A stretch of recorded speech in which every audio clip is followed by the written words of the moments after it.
Waar het tijd voor een nieuwe kleur, hè? Ja, nou, dit is natuurlijk een nieuwe keten en dan moest natuurlijk wel even een nieuwe kleur op. Het moet wel een beetje rokersrood. Ja. Het geeft dan een beetje het kroegsweertje. Dat moet wel wat hecht. Ja, want ik heb begrepen, je hem toch een mooi een soort van ketencompetitie. Ja, klopt, ja. Nou, competitie wou ik niet noemen hoor, want dit hebben we natuurlijk zo in de bus zitten. Ja, met de Chum en Chimara, nou, dat is niet echt een competitie natuurlijk. Maar ja, we pimpen het wat.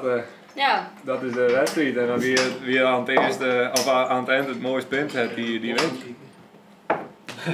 Wat we winnen, dat weten we nog niet, maar het zou vast een mooie prijs wezen.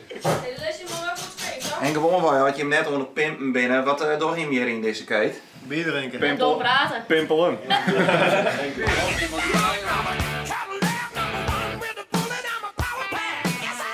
Film kijken, met z'n allen snacken. Spel. Wij zijn een groot fan van oude Nederlandse films, zoals Een Snuf de Hond en de Chameleon. Ik denk dat ik hier onderhand al 9 keer zie. En elke keer wordt hij weer leuker. Dat is echt prachtig. Dat komt ook omdat we alleen die op DVD hebben. Ja, dat zou ik misschien ook wel wel, maar ja.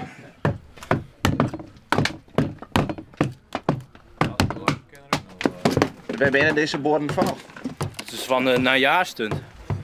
We hebben de school gaat dicht dit jaar, van de basisschool. En, nou ja, dat vonden we wel wat een gebeurtenis. Dus dan dachten we met een najaarsstunt, dan doen we er wat met. Dan hadden we bedacht, er zijn best wel veel vrijgezellen in het dorp. En dat al die vrijgezellen nou een kind krijgen, dan kan de school misschien wel weer open. Maar wat dat ook in ben je nog wat maatschappelijk belutsen? Ja, zeker. We doen goed ons best, ja. Maar wat is het verhaal eigenlijk mooi in Kate en naar Altena? Want het heeft wel een stukje historie. Dat is voor een generatie voor hoor, die had dat op starten toen. Maar dat is inmiddels al 30 jaar geleden, dacht ik. En hij stond eerst daarachter de oude dik. En op een gegeven moment hebben ze hem hierin verplaatst. En dit is nou de derde Kate die hier staat. Hij heeft er volgens mij al. Die hier staat. Oh, hier? Ja, dat zou ik derde. Ja. Ja, die vorige die is correct een half jaar geleden hebben die afgebroken. En nu hebben we deze. Project X. Project. Ja, mooi. En die ben we nou aan het pimpen. Heb je überhaupt wel wat denken vandaag? Wat nou had je met dit plakje net gewoon hier?